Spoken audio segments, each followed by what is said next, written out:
Okay.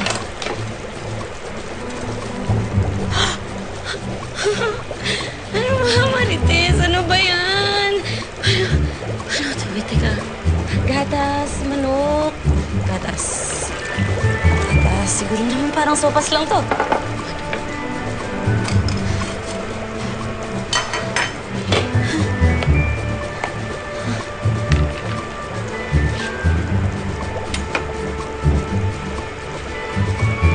Li ho comprati per te. Un'occasione speciale stasera. Grazie, grazie. Now, you put this in the vase when you're finished cooking, okay? So, how's the pasta? Vado io. Che cosa hai fatto? Sorry, ma'am. Sorry! È pasta! Non c'è in Filippine? Mio Dio! Sorry! Ce le mangia! Who will eat that? How can you eat that? Che disastro! Sorry, ma'am. You better fix that.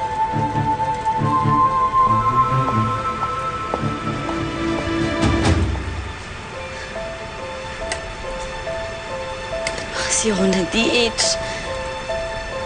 College graduate naman ako. Nag-aral ako midwifery. Nay, tay. Matutuwa po kayo dito sa tindahan. Sobrang benta po ng produkto namin na herbal. Ang layo lang nito, anak. Di ba pwedeng doon ka dala sa probinsya natin magtinda?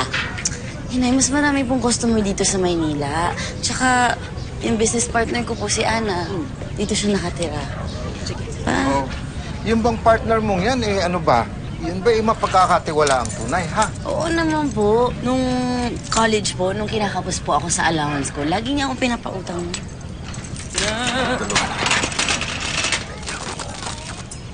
Tay, Nay, ito na po ang mag-aahon sa atin sa hirap. Siya, natutulungan na kita. Yan.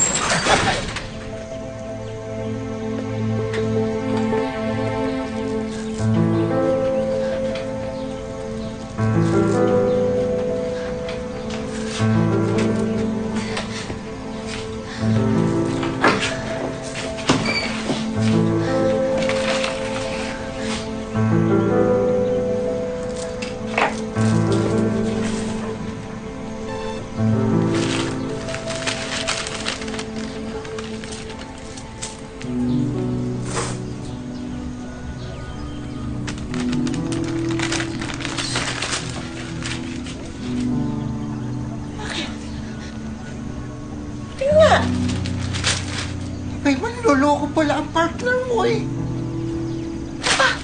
Ipasa pulis na natin. Ha?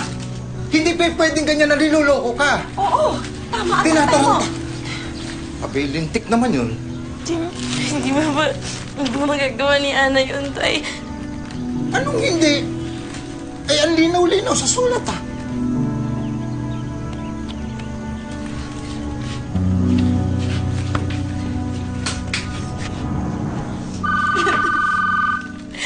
Oh, ano ito? Nagpatawag ka pa. Emergency ba to?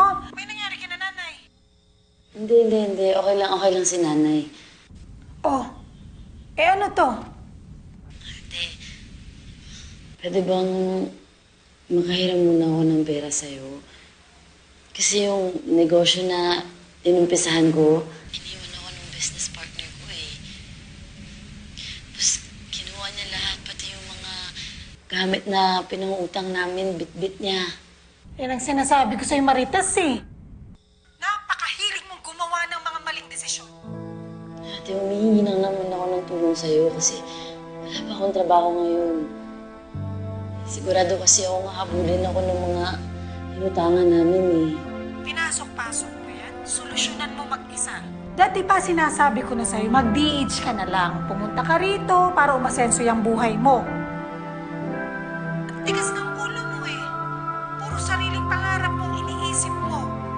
Ikaw, sinayang mo pang oras ko. Sakit ka talaga ng ulo kahit kailan. Tumulong ka naman.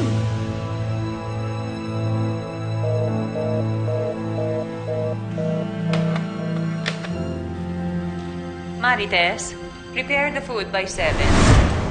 Yes, ma'am. Coming. Coming.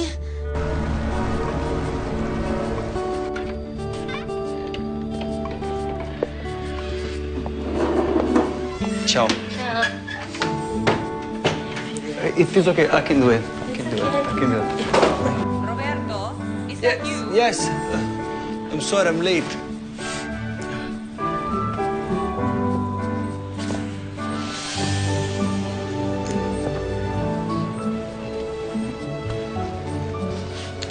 Thank you for your help. You're very kind. I'm Roberto.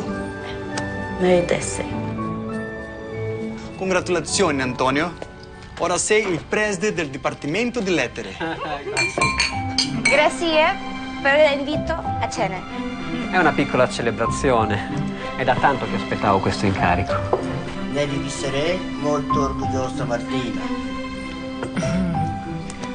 Mio marito è un ottimo insegnante. But for tonight, I will have to apologize about the food. It is her first time to cook pasta chicken Alfredo. Then let's try it. It's not every day that we encounter something new. Bene.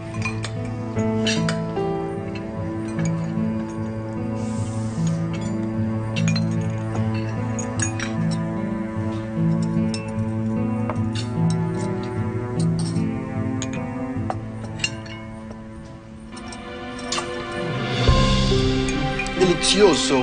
How did you make this? I'm going to get more. This is a breakthrough in Italian cuisine. Really? Try it. The texture, the flavor is very rich. Try it.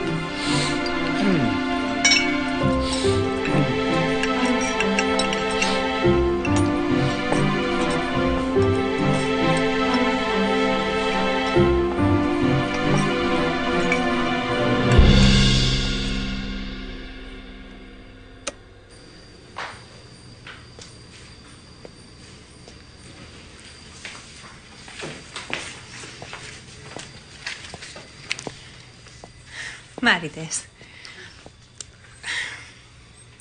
you did a very good job today. I'm sorry, I yelled at you out of frustration. I understand, ma'am. It's okay.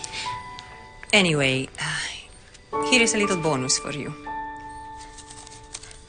Thank you, ma'am. This is too much. The food was delicioso. No. And I'm sure my friends will be coming back for more of that, especially Roberto. Tomorrow is your day off, yes? I want you to enjoy and you rest. Thank you. Thank you, ma'am. Buonanotte. I'm sorry again. It's okay. Buonanotte.